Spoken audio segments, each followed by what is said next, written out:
Naranasan niyo na ba sa buhay, yung sobrang hirap na hirap ka na, sobrang lungkot mo, at sobrang gulong-gulo ka na wala ka ng ibang maisip kung hindi yung sumigaw na lang.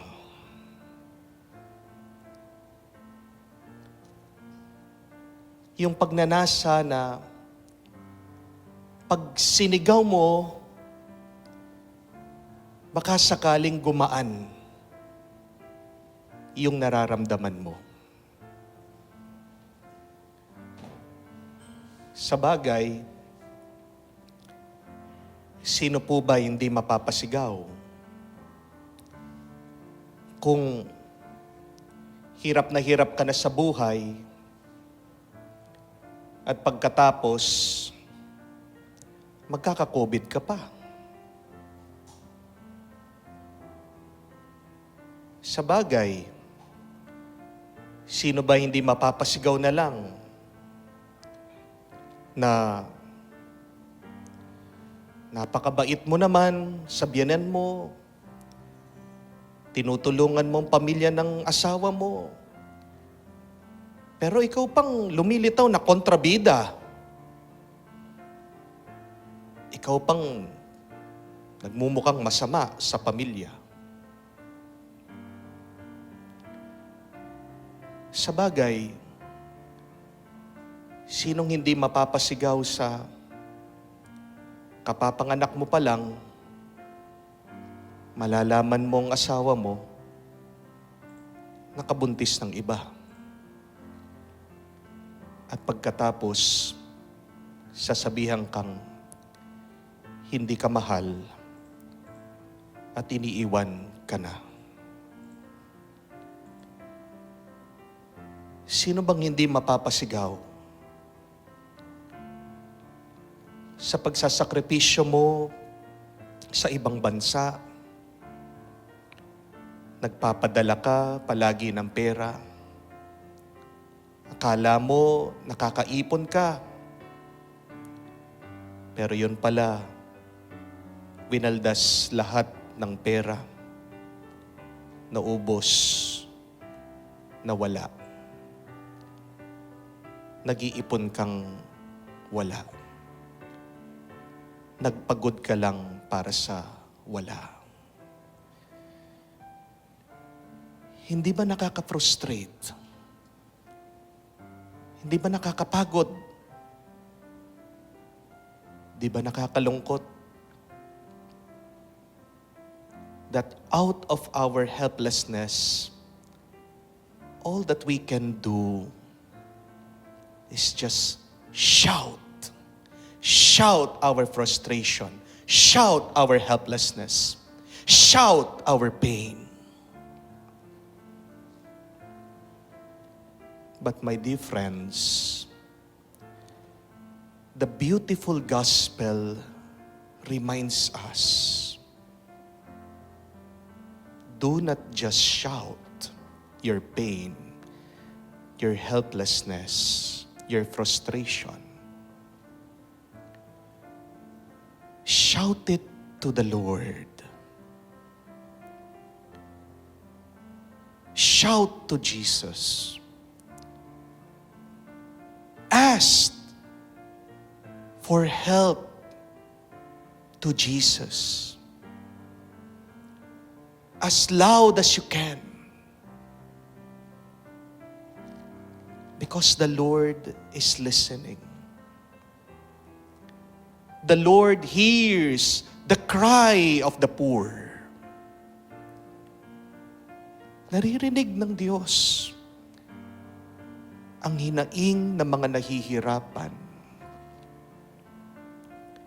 Kung nahihirapan ka, ka lang sumigaw sa ere. Isigaw mo, itaas mo sa Diyos. Kamukha ng ginawa ng bulag. Ang bulag na nagpapalimos, ang bulag na nakalimutan. Ang bulag na nahihirapan. Ang bulag na nagpapatulong pero hindi pinapansin. Ang bulag na pinatahimik at nagmukha pang masama. Hindi siya tumigil sa pagsigaw. Hindi siya tumigil sa paghingi ng tulong. Do not stop asking help from the Lord. Gaano pa kabigat, gaano pa kasakit, continue asking for help. But this is the reminder. It is not the shout of the blind man that saved him. It is his faith. His salvation started with asking for help. And yet, it finished and was completed by his great faith.